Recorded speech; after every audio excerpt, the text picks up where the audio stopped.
बड़ी खबर है। हरियाणा सरकार की पहली कैबिनेट की बैठक आज होने वाली है सुबह 11 बजे, यानी कि अब से 1 घंटे के बाद सीएम सैनी की अध्यक्षता में मीटिंग होगी। सचिवालय में हरियाणा कैबिनेट की बैठक होगी। जाहिर है कि इस बैठक में सबकी निगाह रहेगी कि आखिरकार पहली कलम से क्या फैसला लिया जाता है, क्योंकि सबसे बड़ी बात है कि कल ही शपथ ग्रहण होता है और इसके बाद नायब सिंह सैनी अपनी पूरी टीम के साथ आज चर्चा करने वाले हैं। अपनी पूरी टीम के साथ आज कैबिनेट की वो बैठक करेंगे।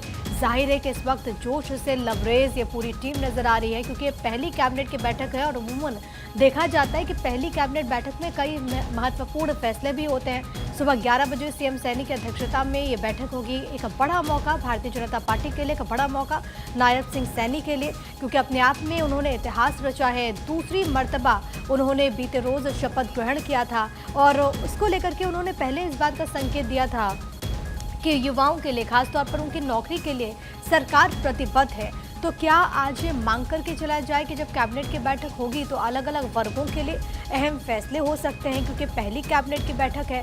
इसके अलावा चुनावों में जो वादा किया गया था, अब तो शुरुआत हो रही है, तो क्या उसको लेकर के भी सरकार की तरफ से कोई ठोस कदम उठाए जाए, इसको लेकर के इंतजार करना होगा। थानेश्वर मेरे साथ, मेरे सहयोगी तमाम जानकारी के साथ इस वक्त कनेक्टेड हैं। थानेश्वर, कल शपथ ग्रहण और आज पहली कैबिनेट की बैठक, क्या कुछ उम्मीदें सीएम सैनी की अध्यक्षता में होने वाली इस बैठक से? देखिए, आज सीएम नायब सिंह सैनी की पहली कैबिनेट की बैठक होगी। बैठक के अंदर सभी जो मंत्री हैं उनको पोर्टफोलियो दिए जाएंगे। साथ ही साथ विधानसभा का सेशन कब बुलाया जाए इसकी डेट फाइनल की जाएगी, क्योंकि विधानसभा का सेशन बुलाना बहुत जरूरी है, क्योंकि उसमें नायब सिंह सैनी अपना बहुमत साबित करेंगे और साथ ही साथ 90 जो हरियाणा विधानसभा से विधायक जीत कर रहे हैं उनको ऑफ दिलाई जाएगी। उसके बाद आगे की कार्रवाई शुरू होगी। आज सबसे पहले पोर्टफोलियो का विभाजन होगा।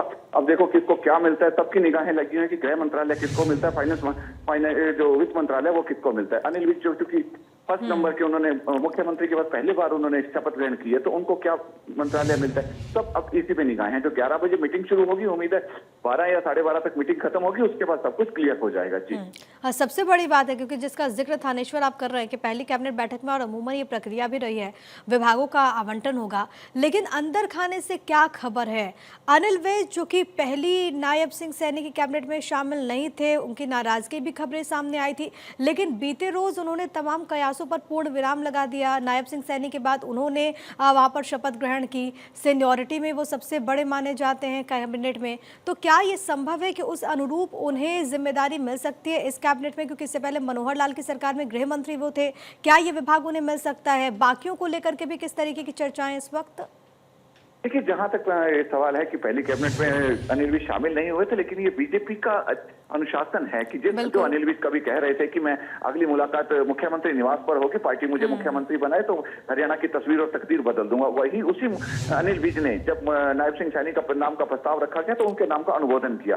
और दूसरी तरफ आप देखेंगे कि राव इंद्रजीत जो कहते थे कि दक्षिण हरियाणा ने बहुत बड़ा सहयोग दिया है, दक्षिण हरियाणा के 3 मंत्री बनाए जाए, लेकिन दक्षिण हरियाणा से मंत्री न बना के केवल उनकी बेटी को राज्य मंत्री बनाया गया। बीजेपी का अनुशासन है। बीजेपी में कहा जाता है कि जो बिन मांगे मोती मिले, मांगे मिले न भीख। वो बीजेपी में सीधी है। बीजेपी जो आला कमान है वो अपने हिसाब से सब काम करता है। किसको क्या पोर्टफोलियो मिलने, उसकी क्वालिफिकेशन, उसकी योग्यता के अनुसार दिया जाएगा। जहां तक अनिल विज का सवाल है, पहले उनके पास गृह मंत्रालय था और उसके बाद उनके पास स्वास्थ्य विभाग भी रहा। अब उम्मीद तो है कि उन्होंने गृह मंत्रालय या कोई और भारी भरकम जो कहे जाते हैं विभाग वो दिए जाएंगे, लेकिन बीजेपी ने जो करना है, जो उन्होंने डिसाइड कर रखा है, बिल्कुल। और इसमें एक लाइन तो तय है कि जो काम करेगा उसे ही मौका मिलेगा।